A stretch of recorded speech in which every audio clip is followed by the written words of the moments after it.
Welcome back to Fargo Nuts, and we're back with some more Disney classic cartoon episode rewind, rewatching things.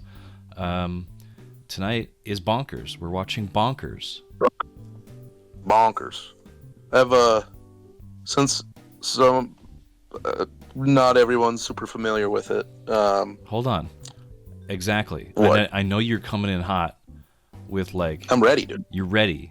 Wilson, I want to know what you think Bonkers is about. Just a cold read on just the name and maybe visuals that you might have in your mind. So I think that Bonkers is about a small anthropomorphic animal. Hard to define whether it's a cat, dog, anything like that. But it's a little black and white furred creature with a red nose, and it's paired up with an overweight and overworked cop that's hard on the beat, beaten feet, gumshoeing it, and they solve crimes together. There's antics, there's hilarity, there's all kinds of shenanigans. That's my thought of what Bonkers is. You're not too far off. You're pretty bang on for the most part. So, Bonkers. Little fun facts. Well, one of the creators of Bonkers is Greg Weisman, who is the creator of Gargoyles, cool. and Spectacular Spider-Man, and Young Justice. He does bangers. He's currently writing the Gargoyles comic book. Cool. And a Spider-Man comic book called Spectacular Spider-Men that has Peter and Miles in it. But he's one of the co-creators of this show. It is a spin-off of sorts. It was it had a series of shorts called He's Bonkers that aired on a short show called Raw Tunage. That also had That sounds really That also bad. had shorts for Marsupilami on it as well. And another one called Totally Tasteless Video. There was like 11 episodes of that, I think. But anyway, it was spun off from that. It was inspired by Who Framed Roger Rabbit. It originally aired from September 4th, 1993 to February 23rd, 1994. Yes, it is about Bonkers D. Bobcat. He's a bobcat. He is a formerly popular cartoon star that had washed out of show business and became a cop. That's just the real rough description there of what it is. Like you said, Wilson, all sorts of antics. Yeah, it was one of those that I liked watching it when it was on too, because I wouldn't see it as much as I would see your other, your DuckTales, your Darkwing Ducks. Like, those are the ones I always saw. So when like Bonkers or Marsupilami popped up, I was always like sick, because like I never, didn't see those as often. Yeah, that's how this one is so forgettable, and like I can only picture like brief images of what it is. Mm-hmm. I don't remember the theme song. I just always, I remember the show. Like, it's one of those where if you said the Disney afternoon block or whatever, and I blazed through, the big ones, then the next ones on my mind are Bonkers and Marsupilami, because it was like, I remember them. They're visually, like, the design of the cat, the design of Bonkers stuck in my head. And Marsupilami was just such a silly name and look for the thing. But yeah, it was it's one of the also rans. It isn't the one everybody always remembers, but I remember it being fun. We shall see. We shall see. And we shall see. We have a ad coming up after our little break here for Sleepwhzzl. So stay tuned for Sleepwhzzl. Do you ever lie awake at night, staring at the ceiling, haunted by regrets, unpaid taxes, or that time you called your teacher mom in 5th grade? Introducing Sleepwhzzl, the only FDA unapproved whistle that puts you to sleep the louder you blow it. That's right, just one powerful honk of the sleep whistle and boom, you're unconscious. Is it hypnosis? Is it ancient Norse magic? Is it carbon monoxide? We're not illegally allowed to say.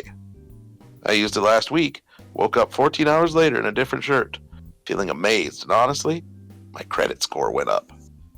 And with the patented Snorecore technology, Sleepwhzzl detects if you're faking sleep and releases a subtle puff of shame gas. Use promo code FARGO at checkout to get a second sleep whistle for free. Perfect for group naps, sleepovers, or silencing a whole book club. Sleepwhzzl. Honk, gone, dream. Thank you, Sleepwhzzl. Yeah, I'll get that for you, Bradshaw. That sounds like something you need. Hey, I do need that, yeah. When he rises from his natural slumber, he can just blow the sleep whistle and go back to 14 more hours of deep, restful sleep. Sure. Yeah. No, exactly. A restful question mark is how you would put it. Yep. So, Bonkers. It was definitely off the wall, wacky, as Wilson predicted, and yeah, I mean, I was thinking, yeah, I'm gonna be annoyed by this thing, but like, luckily we had a character that was also kind of annoyed by the whole thing too.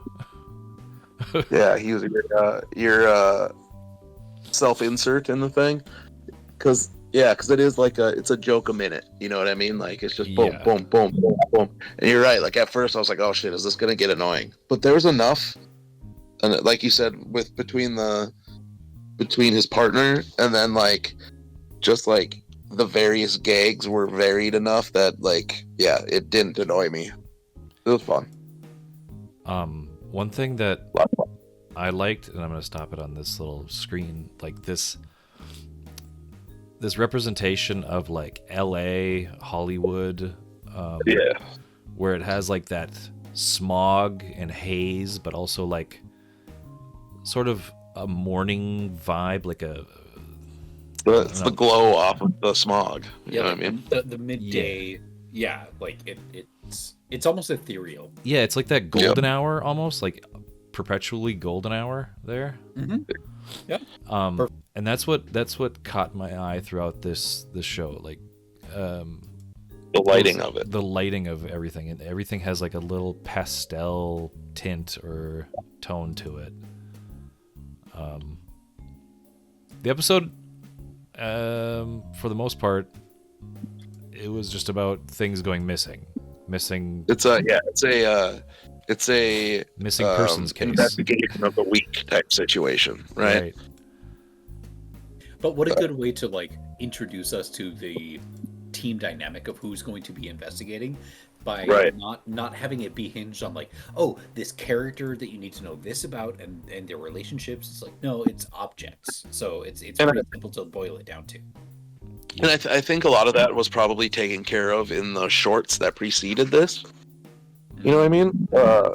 Because like there's a backstory of him, which I think happened in that shorts. Because he's like was a big name cartoon star from the He's Bonkers shorts from Wacky Toon Studio. Fired due to his show being bumped out of first place in the ratings.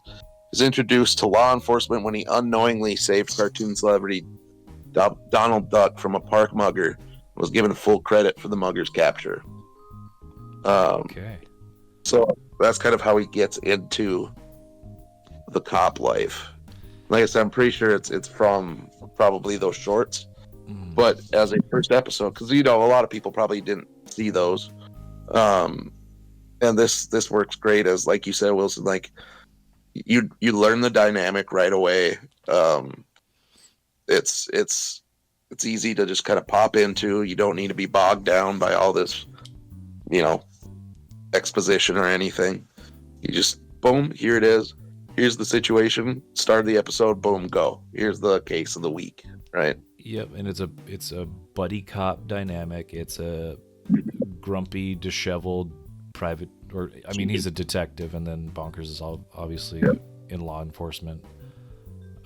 Yep, he's a silly, goofy, police officer. What I want to see, and maybe, you guys could agree, like later on down the episode list or something like that, these mystery of the week or the crime of the week, kind of solving the case thing. Like, I want to see a dynamic where like the buddy cop side of things, like they look after each other, they watch each other's backs, they like. There's a dynamic there that's not just Bonkers is just gonna be wacky the whole time. Like he'll do that, but yeah, you can always count on him doing that. But there's also like some kind of camaraderie and friendship that blossoms where it's like, yeah, buddy, I got your back. I'm always here for you. I'm gonna save the day if need be, and I'm not gonna. When the time's right, I'm gonna do what I'm born to do. Is I'm gonna solve the crime. Or whatever. Right. Bonkers is almost always trying to bridge the gap via humor, and it seems like Pickle wants to just like be a cop. So when they can accomplish their cop goals, he's like, okay, I can deal with this little jokester. Yep. Yeah. Poor guy has to deal with all the tunes all the time, and he's just worn out. Yeah, he's who wouldn't be beyond like honestly out. Because they're all going full tilt, goofy, cartoon the whole time. His CB radio is even barking at him. Yeah. Well, between the three of us, we get the feeling of like, okay, enough of the bit.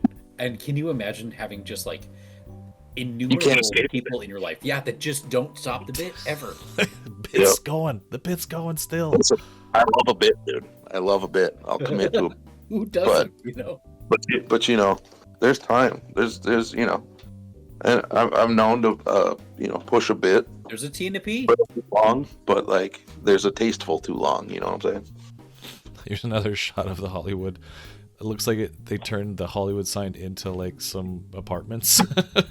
Yeah, that's where that's pretty good. The Mad Hatter, the March Hare live at.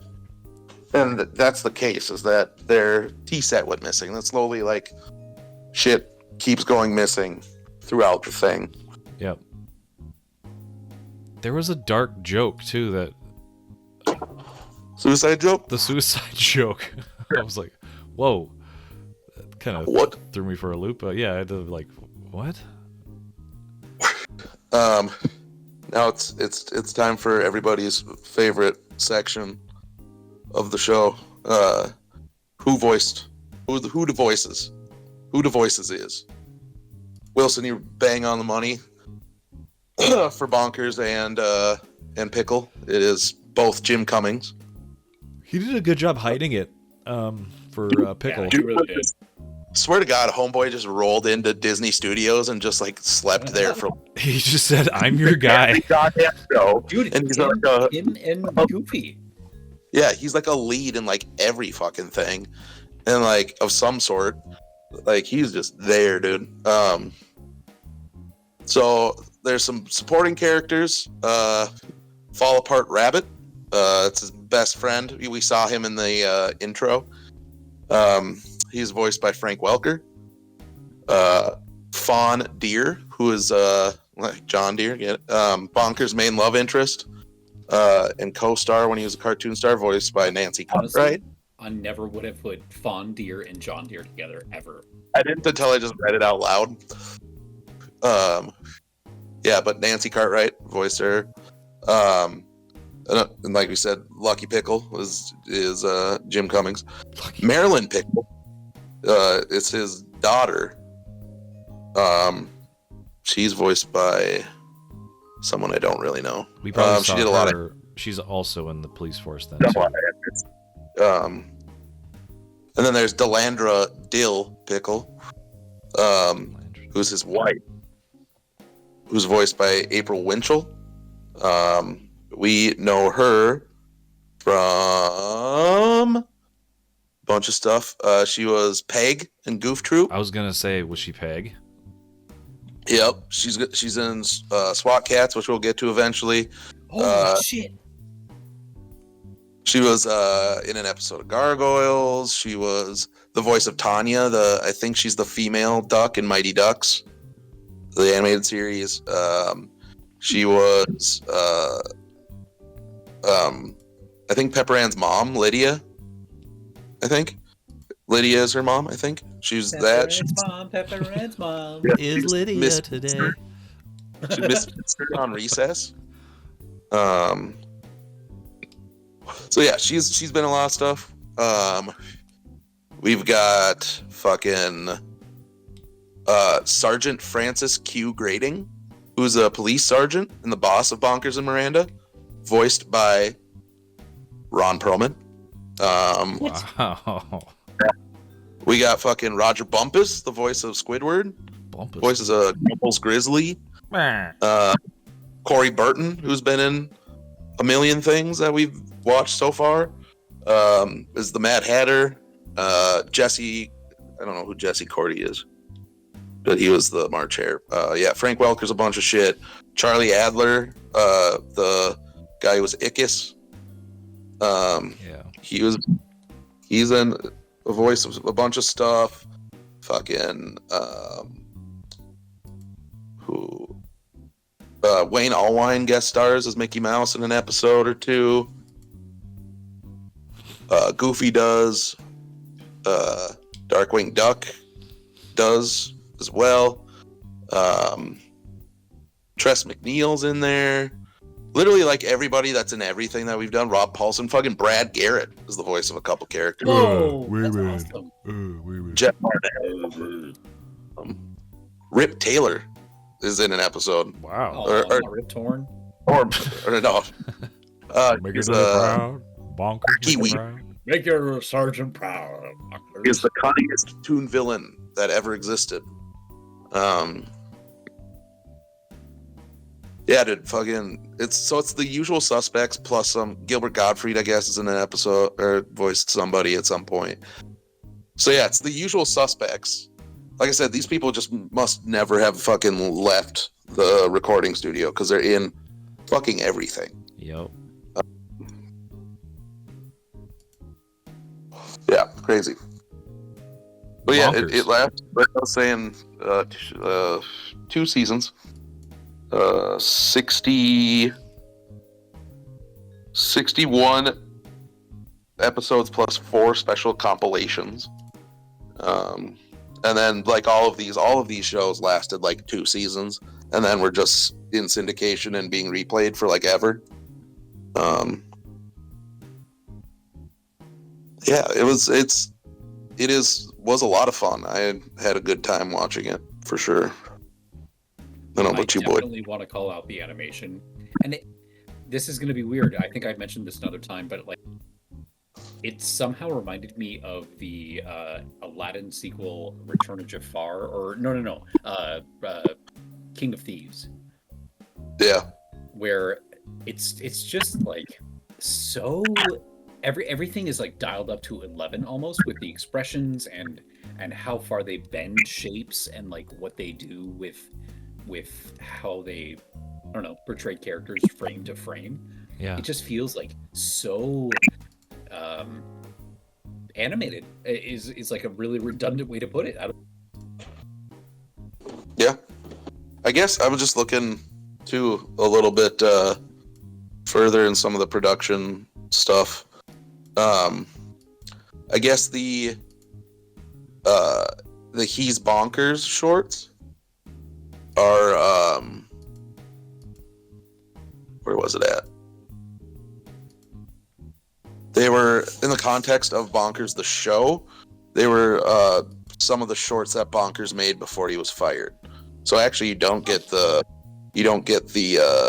origin stuff in that. You must get it later in the show, which I like. Like I said with Darkwing too, I think, where it was like you just get dropped like old comic books. You just get dropped like right into it with everything set up. Here it is, and then later they go back and tell you the origin, right?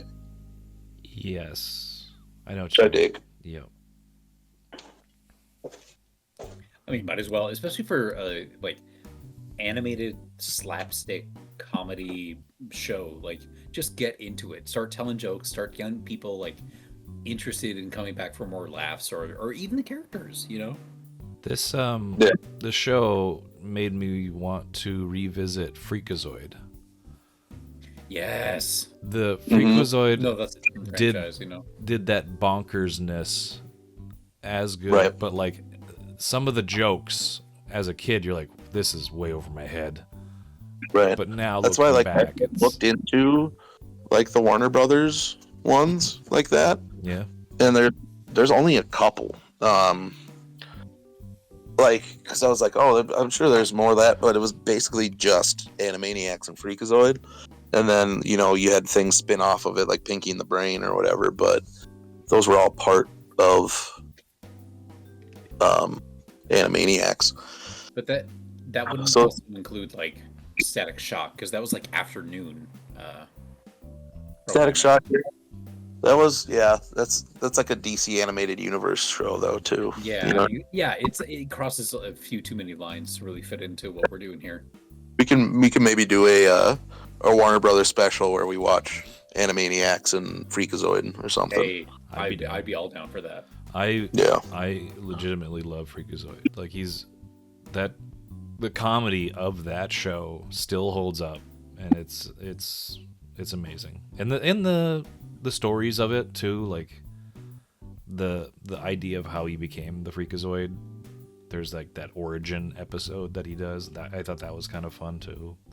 Yeah, to me, the fun of that is how they the lore of the show, and something that I appreciate about that is because it's WB and DC. They did a couple of comic, I don't know, adaptations or just like integrations of Freakazoid interacting with other people from the DC universe, and it was just like more of that world building that I liked. Yeah. Right.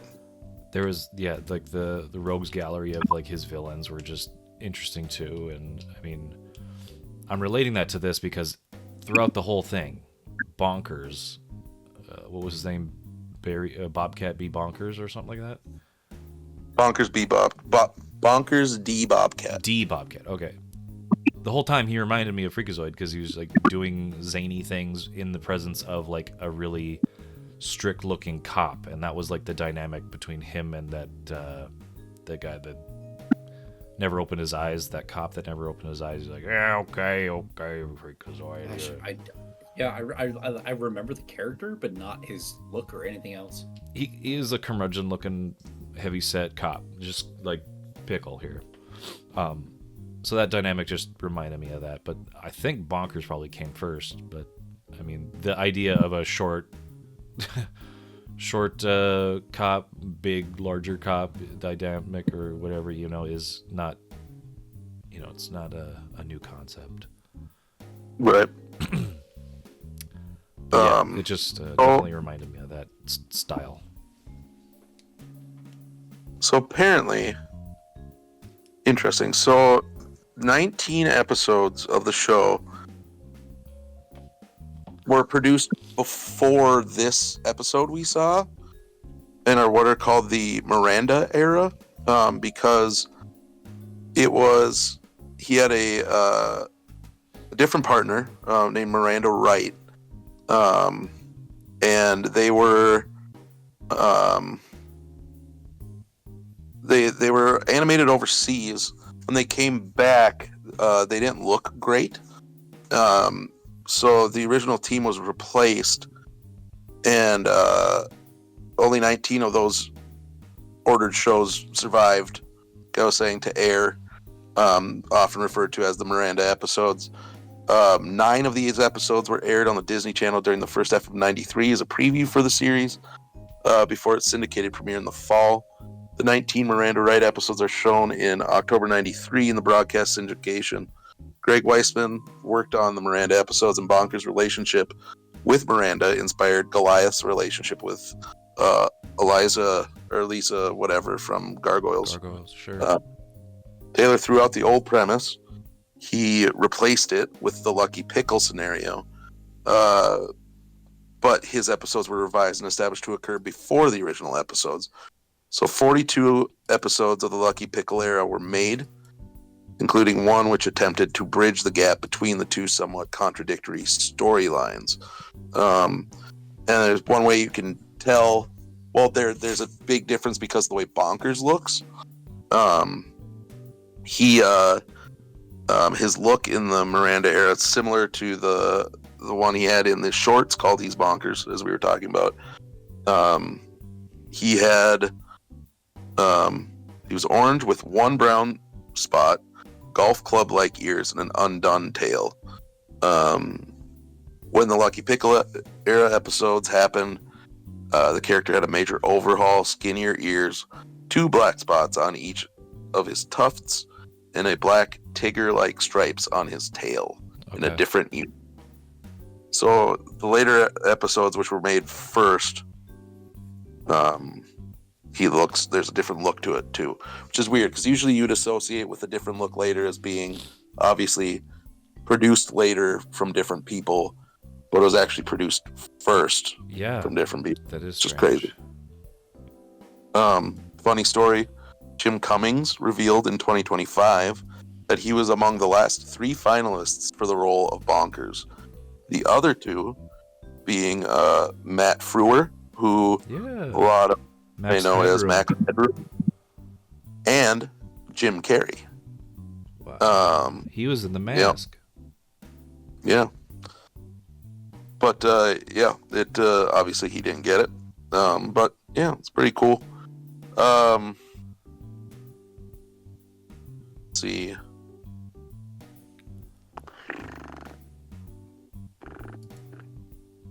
Yeah, well, that's about all interesting I found on here. That's awesome to know. Like, for one, knowing the history behind how some things are produced and not strictly made in Disney proper, or like at Disney Studios, or like Disney Animation Studios. How they just didn't junk everything; they just kept them and then threw them on the end. Sure. It's weird. Yeah, and you said there were like 9 episodes. 19. 19. Okay. I'm guessing there were more produced, but the 19 of them survived to air, and I'm guessing maybe some of the other ones were in various stages of completion, maybe. But yeah, and there wasn't like they said there was an episode that was produced to later that was meant to bridge the gap and explain the difference in tone and everything, and what happened with Lucky and all that. Apparently Lucky gets promoted to be an FBI agent or something. I could see it already in these thumbnails. Bobcat Fever right there, like his little 2, like he only has 1 spot on each of his tufts, and like the ears are a little bit like a driver or like a golf club. It's different. They but yeah, so it's interesting. What's funny too, I lied, there is one more interesting thing. Oh, good. So the episode, where'd it go? The episode that they made to bridge the gap, right, between the two, was called New Partners on the Block. Was it it's the episode that preceded the Miranda episodes.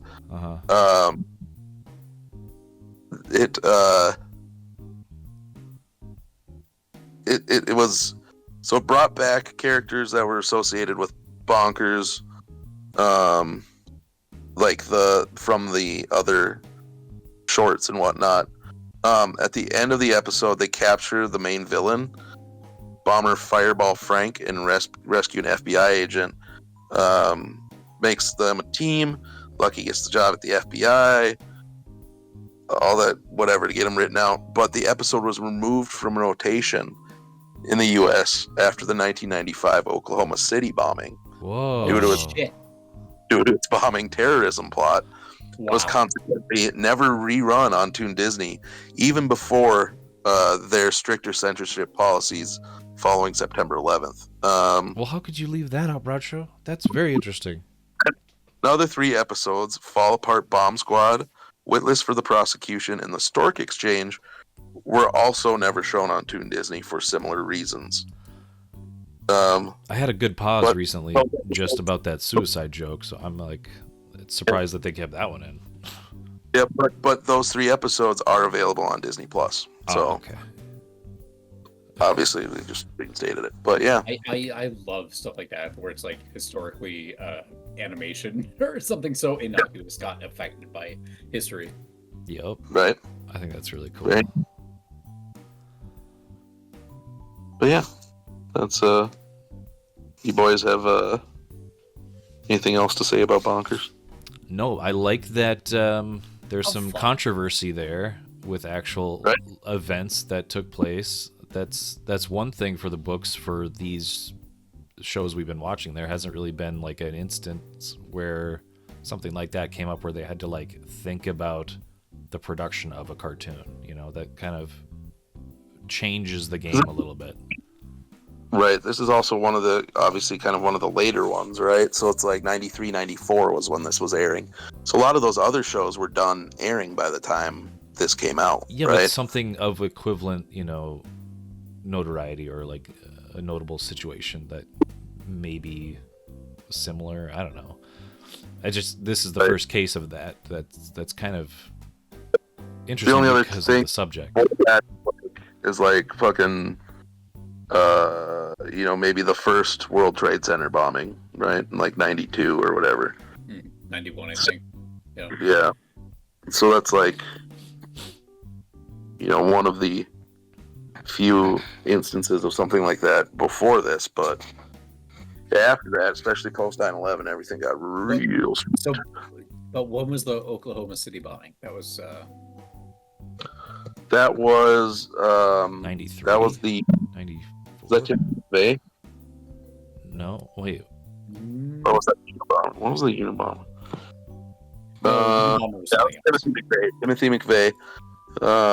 He bombed the Alfred P. Murrah Federal Building in Oklahoma City.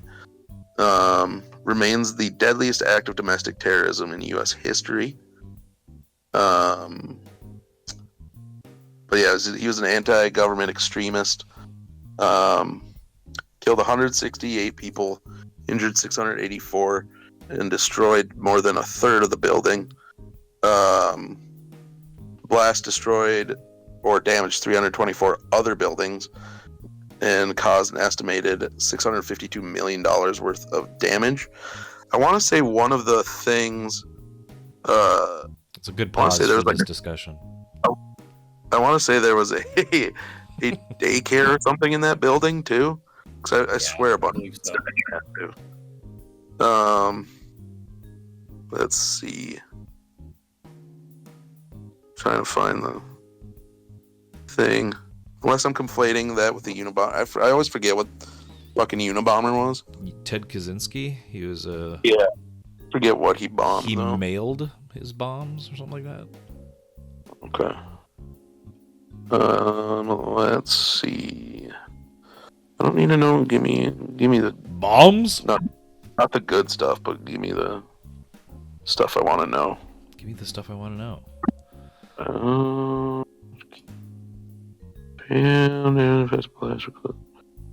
Here's another good pause with another great subtitle.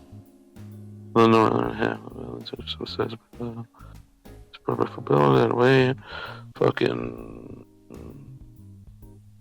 casualties. Here we go. 14 adults and 6 children were confirmed dead. Estimated 646 people inside the building. By the end of the day, 14 adults and 6 children confirmed dead. Toll eventually reached 168 confirmed dead, not including an unmatched left leg. It could have been belonged to an unidentified 169th victim. Let's see. They were in the federal building. Rescuers indirectly killed after the bombing. 73 years old, including 3 parent ones, 180 of the federal one.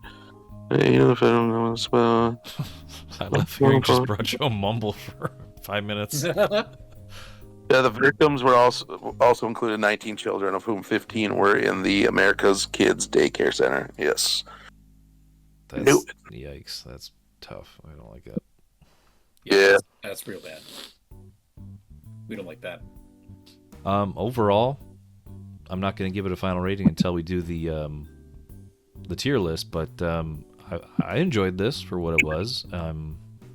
I'd be down to see a highlight of the best episodes. I don't know if I do want to compare and contrast with the other 19 or the other ones that are of a different style, just to see what that was like, and how drastic that change is. But yeah, Bonkers was bonkers. Bonkers was pretty dope. Give me the bonkers. So the next show we have coming up, certified classic with a banger ass theme song. New Adventures of Winnie the Pooh. I gotta get up. I gotta get going. Gotta see a friend of mine.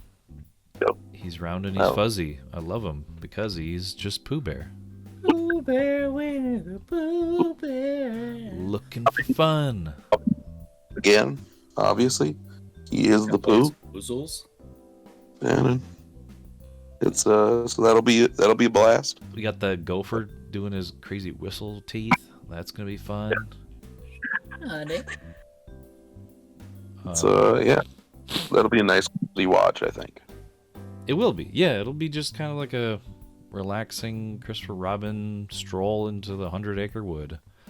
And Piglet. I want to thank Sleepwhzzl for sponsoring. Go out there, use promo code FARGO. Check out Sleepwhzzl. You get a second one for free. Perfect for those group naps.